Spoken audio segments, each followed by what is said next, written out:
A paz de Jesus Cristo seja com todos. Hoje nós iremos estudar a lição de número 5 da nossa revista de jovens.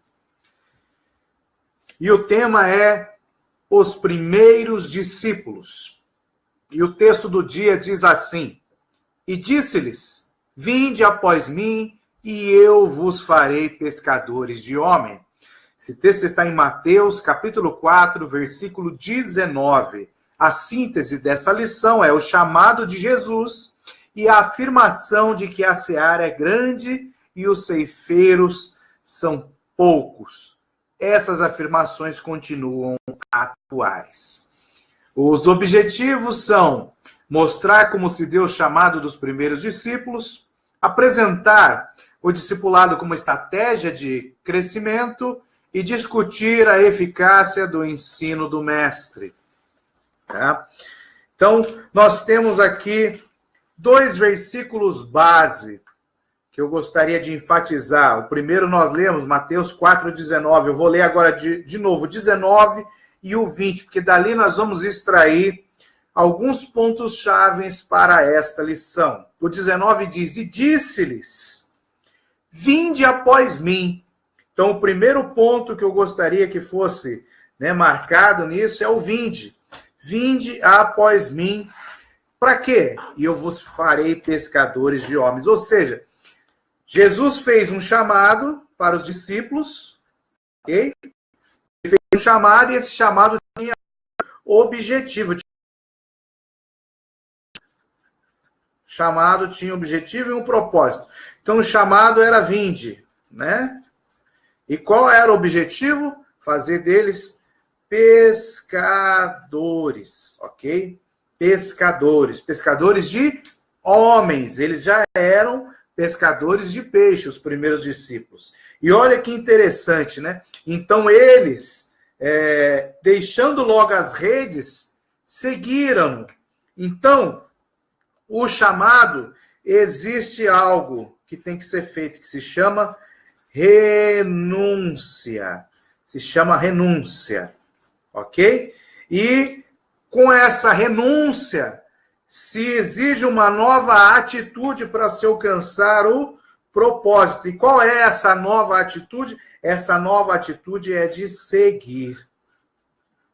Ok? Então, basicamente nós temos 2 situações aqui. Veja. Então, Jesus faz o chamado, né? Vinde a mim, vinde após mim, vinde que eu vos farei pescadores de homem. Então, ele chama. Qual é o propósito de Jesus chamar uma pessoa? É para ela ser pescadora, para ela ser ganhadora de almas, ok? Então, Jesus, ele nos chama para ser pescadores. Então, todas as pessoas que estão na presença do Senhor, que aceitaram o chamado, que entregaram a vida a Cristo, elas fizeram isso porque o Espírito Santo os convenceu do pecado, da justiça e do juízo. Porque Jesus Cristo lhe chamou e ela deu ouvidos, aceitou ao convite. Então eu aceitei o convite de Jesus. Mas e agora? Para que é isso? Tem um propósito, tem um fim, é ser pescador de almas. Então Jesus nos chama para ganhar outras almas, para trazer outras pessoas para a sua presença, ok? E para eu atender esse chamado de Jesus, para eu ir até ele, eu tenho que abrir mão. Abrir mão do quê? Da minha vida de pecado, de coisas que eu fazia antigamente. Eu tenho que renunciar como esses primeiros discípulos renunciaram. E além de eu renunciar o quê? Eu deixar de fazer, eu deixar de querer, eu deixar de pensar como pensava antes. Agora eu tenho que ter uma atitude. A primeira atitude é eu deixar, é renunciar. E a segunda atitude é eu fazer. O que é o eu fazer? É eu seguir. Eu seguir a Jesus Cristo. Passar a andar como Jesus andou. Então existe um chamado, que exige uma renúncia. Esse chamado tem um propósito, que é de ganhar mais almas, de trazer mais pessoas para seguir a Jesus Cristo. Então eu renuncio e passo a seguir. Não é possível seguir a Jesus Cristo sem eu renunciar ao pecado. Não é possível seguir a Jesus Cristo sem eu renunciar aos vícios. Então, não é possível eu seguir a Jesus Cristo com a mesma mente que eu tinha antes de aceitá-lo. Então, é algo que exige uma grande renúncia para que possamos seguir este mandamento, tá? E outra coisa interessante que nós vemos, né? Ninguém faz a obra sozinho. Jesus, quando envia seus discípulos a evangelizar, a ir até as casas, as aldeias, para curar enfermos, ele os envia de 2 em 2. Ou seja, não se faz a obra de Deus sozinho. A Bíblia é bem clara, quando 2 estão juntos e um cai, o outro o ajuda a levantar. Porém, se essa pessoa está sozinha, ela não consegue se levantar pelas suas forças. Então, é necessário sempre haver um acompanhamento de outra pessoa. O conceito do discipulado é que eu tenho que ter uma outra pessoa do meu lado, sempre, para me ajudar. Então, Jesus, ele começa o seu ministério terreno aqui na terra, mostrando como seria esse processo de discipular.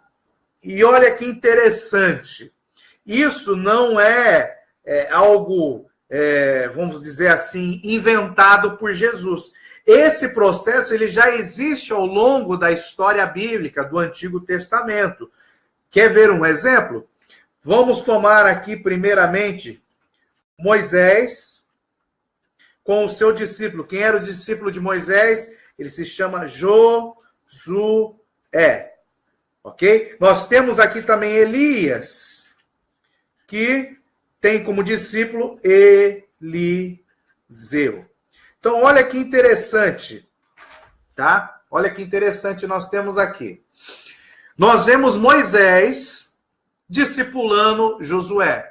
E um fato interessante é que Josué seguia a Moisés. Moisés subiu um monte para falar com Deus. Josué subia junto.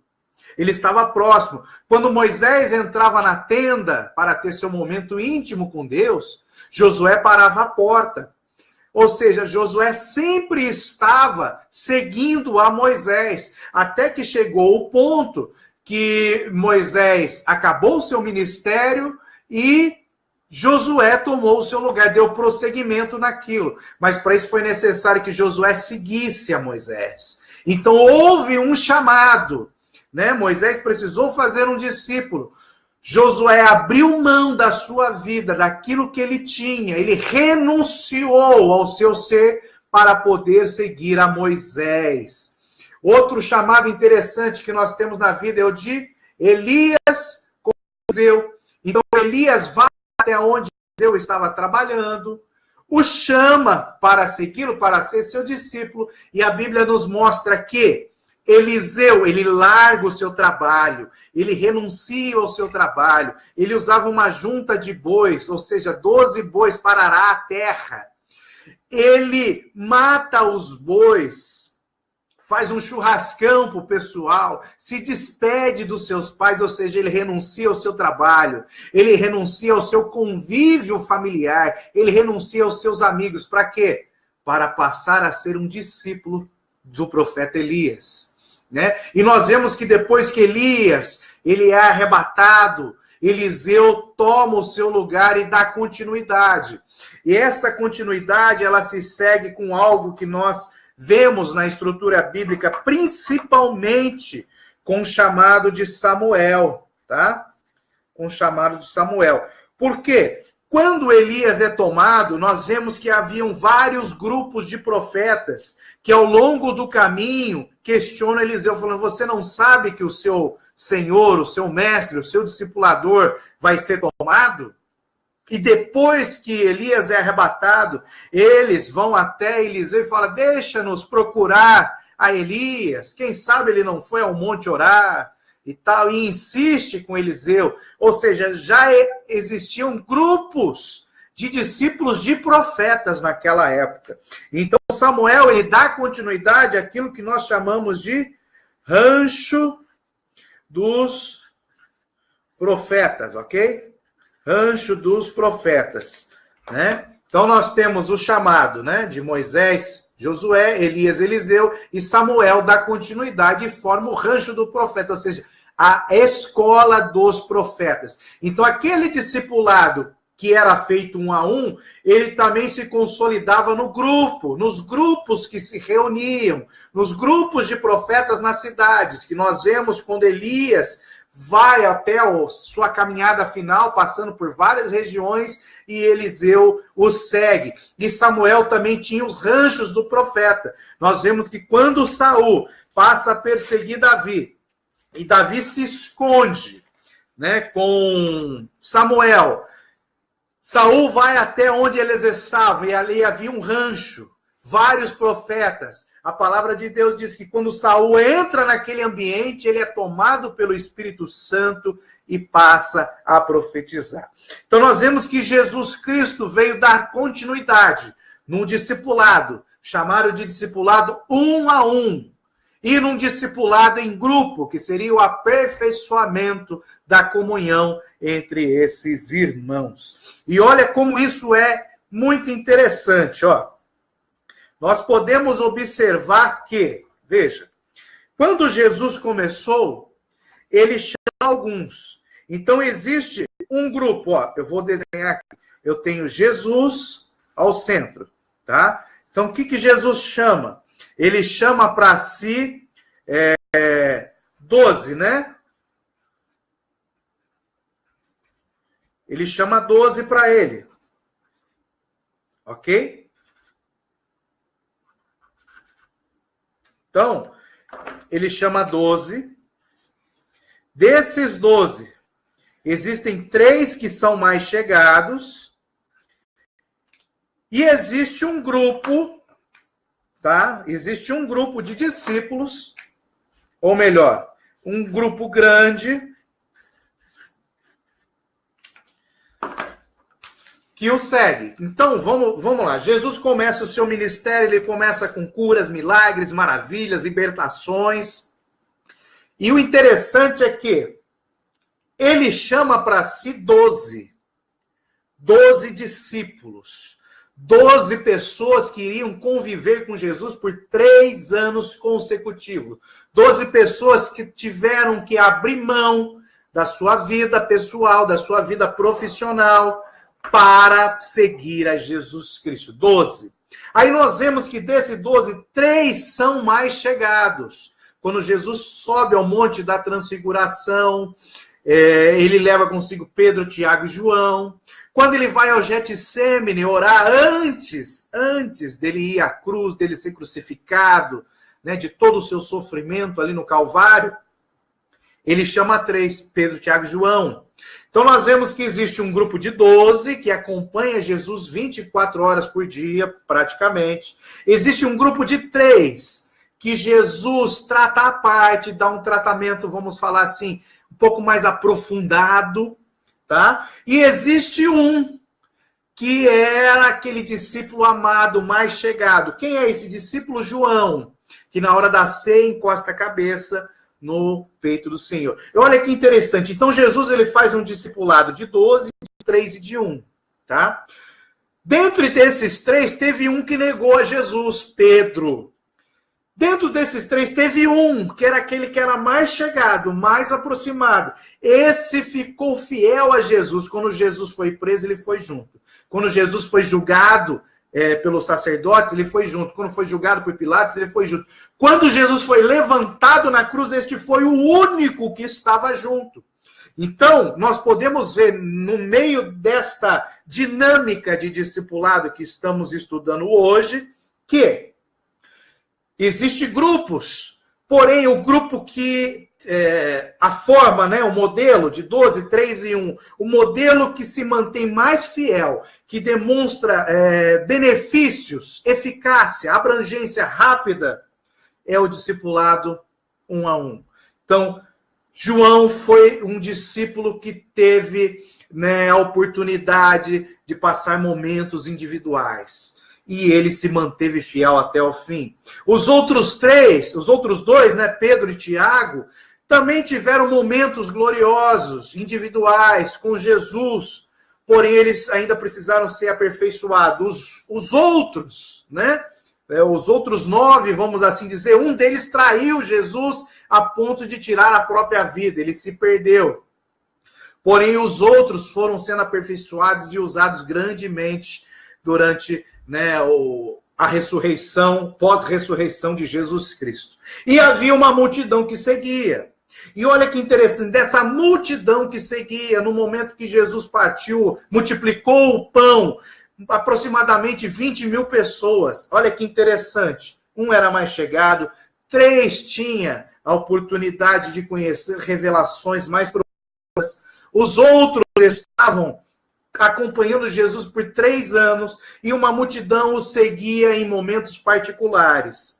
Porém, de todo esse discipulado, quando Jesus reveste o povo, né, a sua igreja de poder, aqueles que se juntaram a ele, de toda essa multidão que ouviu a palavra, que recebeu cura e foi liberta, só 120 permaneceram juntos. Porém, destes 120, 12 estavam no hall do seu discipulado, 3 tinham a oportunidade de aprofundar um pouco mais as revelações e um teve um vínculo de, vamos dizer assim, um vínculo de amor forte e verdadeiro com Jesus Cristo. Então, este é o modelo de discipulado. E olha que interessante, Jesus não conseguiu discipular a multidão toda. Impossível. Era muita gente. Dessa multidão toda que ele ministrou durante os 3 anos e meio, 120 permaneceram na sua presença como discípulos. Porém, nós vemos que um deu um fruto muito forte. Deste 3, os outros 2 também deram. Pedro, no seu primeiro discurso, vamos lá, 5 mil pessoas nas suas primeiras pregações que ele ganhou para Cristo. Então, nós vemos que muitas pessoas hoje vêm a Cristo, porque existe algo de interessante, tá? Existe algo de interessante que eu vou desenhar aqui, tá? Talvez não pareça, mas nós vamos tentar aqui, que eu vou chamar de PA e vou chamar de PF, tá? Então nós temos aqui, ó, nós temos o PA e nós temos o PF. O que é PA? PA é a porta de entrada, que eu chamo, como se fosse um pronto atendimento. Então a multidão veio até Jesus. A Bíblia diz que todos que chegaram até ele com enfermidades, problemas, Jesus curou a todos, Jesus atendeu a todos. Então todos receberam pronto atendimento, tá? E o que é esse pronto atendimento? Nós podemos chamar da porta da frente. Onde as pessoas chegam. Elas chegam por vários motivos na presença do Senhor. Porém, como não é possível, não foi possível a Jesus fazer um discipulado com toda a multidão, tá? Não foi possível fazer com toda a multidão. Eles acabaram saindo pela porta dos fundos. Ou seja, milhares de pessoas receberam, viveram, viram, testemunharam milagres que Jesus operou. Só que elas não se mantiveram na presença dele. Então, a porta de entrada é grande. E a porta dos fundos também é grande. Do mesmo jeito que entra, sai. Por quê? Porque não tem um filtro. Essa porta tem que ser fechada. Como que essa porta é fechada? Essa porta é fechada quando se tem um discipulado. Um discipulado mais focado em grupos pequenos, até mesmo no individual. É onde nós vemos os maiores efeitos. Tá? Então, não adianta hoje eu fazer ações grandes de evangelismo, trazer muitas pessoas para ouvir a palavra, né? Aquele evangelismo grande. Aí as pessoas, por algum motivo, por alguma necessidade, entregam a vida a Jesus, passam a vir para a igreja. Mas se eu não tiver uma estrutura de discipulado, 1 a 1, em grupos pequenos, em grupos familiares, onde se reúna, onde haja intimidade, da mesma forma que elas vieram, elas vão embora. Houve uma pesquisa feita com igrejas evangélicas ao redor do mundo, ou melhor, não com a igreja evangélica, mas com pessoas que se desviaram do evangelho. E entre 70% e 60% dessas pessoas responderam que se desviaram da igreja porque elas não se sentiam amadas. Agora imagine como que uma pessoa vai poder amar uma multidão de 20, 30 mil pessoas, ter um relacionamento íntimo com ela, né, pelos 3 anos. Não é possível. Então, o que se faz? Se escolhe um grupo pequeno, pessoas específicas, e passa-se a discipular essas pessoas. Essas pessoas passam a ter um outro grupo pequeno que vão discipular, pessoas que vão lhe seguir, né, que vão aprender com elas, e assim um vai amando ao outro, porque não é possível você amar e cuidar de uma multidão, ok? Então, ó, o fruto do ministério de Jesus, ele discipulou 12, ali junto. Desses 12, um se perdeu ainda, tá? Houve uma perca.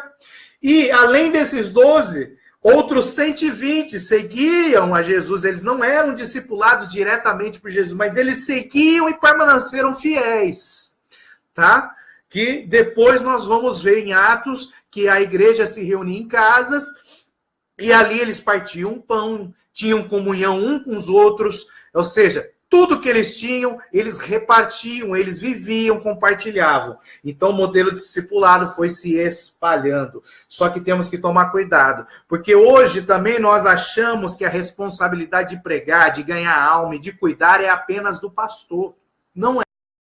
Jesus mandou que nós fizéssemos discípulos, eu e você, e que nós os ensinássemos a guardar todos os seus mandamentos. Está lá em Mateus 28, Marcos 16. Então, nós temos a obrigação de cuidar um dos outros, né? Jesus disse, confessai a vossa culpa uns aos outros e serei curados, sereis sarados. Muitas vezes não recebemos cura de enfermidade porque nós não botamos isso em prática.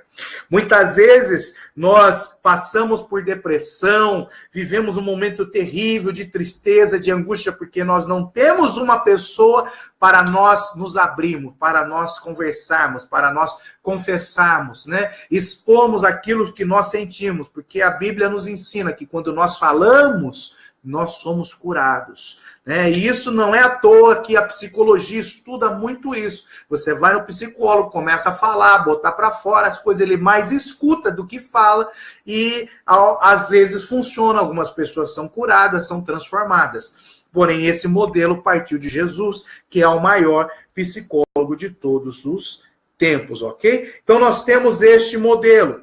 Dentro deste modelo de discípulo, né, e mestre, nós vemos que isso começa no Antigo Testamento. Porém, na época de Jesus, era-se muito utilizado esse termo de mestre e discípulo, discipulador e discípulo, né, aqueles que seguiam os rabis, aos mestres da lei, aqueles que dominavam o ensino. Também era muito frequente a questão do discipulado entre os filósofos, entre os políticos, né, da Grécia Antiga. E assim ia se caminhando. Por quê? O conceito é uma pessoa vai formar outra. Uma pessoa vai gerar outra. Uma ovelha gera outra ovelha. Um pastor gera outro pastor. E assim nós vamos caminhando. Então, existia um conceito de formação. E este conceito funciona. Sempre funcionou, não mudou. Porém, é necessário investir tempo neste relacionamento, tá? E nós vemos que o modelo mais efetivo é com uma pessoa. Dos 12, só um se manteve fiel em todos os momentos, ok? A escolha dos discípulos. Jesus escolheu os seus discípulos e ele escolheu discípulos com personalidades diferentes, com formação diferente, com profissão diferente, e usou cada um dentro da sua expectativa. Ele chamou pescadores de peixe para pescar homens. Olha que interessante. Então, Jesus, não importa da forma, a minha formação, o meu conhecimento, o jeito que eu estou, o que eu vivi, Jesus, ele vai pegar o que eu tenho de melhor. Mesmo que eu não acredite que eu tenha nada bom em mim, Jesus vai pegar o que eu tenho de melhor e vai potencializar. ok? Um exemplo, se você é um vendedor, trabalha na rua, visita clientes, né? Tem aquela facilidade para relacionamento. Jesus, ele vai te usar naquilo que você tem de melhor. Se você tem facilidade para relacionamento, Jesus vai potencializar e você vai ser um evangelista nato, um ganhador de almas. Ok? Então, aquilo que você tem de melhor, Jesus potencializa, mesmo que você não saiba disso. E nós, quando vamos fazer discípulos, nós temos que descobrir o que a pessoa tem de melhor, qual o dom ministerial que ela tem, às vezes escondido dentro dela, para nós podermos potencializar, ajudar ela a desenvolver isso, ok? E algo de interessante, ó, Jesus só começou seu ministério depois que João Batista foi preso. Então, eu entendo o seguinte, Jesus, ele respeitou a atuação ministerial de João Batista. Em certo momento, ele diz que João Batista foi o maior de todos os profetas do Antigo Testamento, que dos nascidos de mulher, ele foi o maior. Então, Jesus espera finalizar o ministério de João Batista para dar início ao seu. Então, ou seja, ele respeita a autoridade espiritual que estava sobre João Batista. Tá? Então, Jesus se permite ser batizado por João Batista. Então, nós vemos que o conceito de discípulo e mestre é um conceito de submissão, né? De uma proteção espiritual. Ser submissão não é você ser escravo. Ser submisso, a palavra submisso fala sub, você está sub o quê? Misso, uma missão. Então, você está debaixo de uma missão. O seu mestre tem uma visão, ele tem um objetivo, e você, como discípulo, ao seguir o seu mestre, você passa a ter a visão dele como sendo sua. Então, hoje, todo um discipulador na igreja moderna, na nossa igreja contemporânea, ele tem a visão do reino. E os seus discípulos têm que ter internalizado essa visão de reino. Então, o grande papel do mestre, do discipulador hoje, é implantar a visão do reino nos seus discípulos, ok? Então, não adianta eu querer começar a fazer tudo sem antes se cumprir o tempo certo. Então, se foi necessário que o último profeta da lei do Antigo Testamento fosse preso para Jesus começar o seu ministério, então quer dizer que nós entendemos que existe um tempo de espera, existe um tempo de preparação para que eu possa dar início ao meu ministério, à minha caminhada, ok? Falamos, existe renúncias, e muitas vezes existe algo no processo desse discipulado que, além de um ensino, além de uma demonstração de amor, existe algumas correções que têm que ser feitas, porque o papel de discipulador e discípulo, ele não se relaciona, não posso comparar com o papel de irmão. Um irmão com outro irmão. Não é o discípulo e discipulador, não é o relacionamento de irmão com irmão. Nós somos todos irmãos em Cristo, porque nós temos um Pai celestial, tá? Existe o relacionamento de irmão para com irmão, mas o relacionamento de mestre e discípulo, de discipulador e discípulo, é um relacionamento de pai com filho. Como assim? Quando eu trato uma pessoa, né, um discípulo meu, como discípulo, eu tenho que me colocar na posição de pai e ele na de filho. Por quê? Se o filho comete um crime, ele não deixa de ser filho do pai. Mesmo que aquilo aborreça, entristeça o pai, ele continua sendo filho. E a Bíblia nos ensina que o pai corrige o filho com amor. Então, ou seja, quando o filho erra, o pai demonstra a sua paternidade, o seu amor pelo filho, corrigindo, aceitando. Se ele errar 1, 2, 3, 4, 5, 10 vezes, Pedro negou Jesus 1, 2, negou Jesus 3 vezes, cortou a orelha de um homem com a espada. Pedro foi difícil, mas Jesus, sendo o discipulador, sendo seu mestre, o tratou como um filho. Ele não expulsou da comunhão Pedro. não expulsou ele da congregação, não expulsou ele do seu discipulado, não, Jesus o amou, o ajudou. Quando o diabo pediu para peneirar Pedro, Jesus orou, pagou um preço por ele. Então nós temos que entender este conceito que Jesus utiliza com os primeiros discípulos. E isso não é nada inovador, porque a Bíblia é fundamentada em princípios. Então nós vemos lá, no começo, em Gênesis, capítulo 4, Deus fazendo um discipulado com Caim. Olha que interessante, né? Deus vai até Caim, após Caim matar o seu irmão Abel, e ele fala assim, ó, o pecado jaz à porta, não deixe que ele o domine. Você ainda tem uma chance, Caim. Caim entrega a oferta e Deus a recusa, Deus não aceita, porque ele não fez com coração sincero, demorou para entregar as primícias, os frutos da terra, né? E ele passa até ódio do seu irmão, porque Deus aceitou a oferta de Abel. Então Deus ele passa a fazer um discipulado, ele conhece o coração, a atitude de Caim. Ele aconselha Caim, ele dá uma oportunidade para Caim. Deus poderia ter matado Caim. A lei de Deus diz que aquele que matar deverá ser morto, olho por olho, né, dente por dente. Porém, quando Caim mata seu irmão Abel, Deus o trata como um filho. Deus está na posição de pai, tratando ele como um filho. Deus teve misericórdia dele. Então, esse é o papel que Jesus veio exercer na terra. Quando ele está fazendo o discipulado, ele se põe na condição de pai e o discípulo de filho. E ele ama o discípulo como a um filho. Por isso que é necessário, né, nós ter um discipulador e nós temos um discípulo. Por quê? O discipulador vai nos amar como pai e eu serei um filho para ele. Porque eu vou errar, eu vou precisar de orientação, de ajuda, eu vou precisar de amor.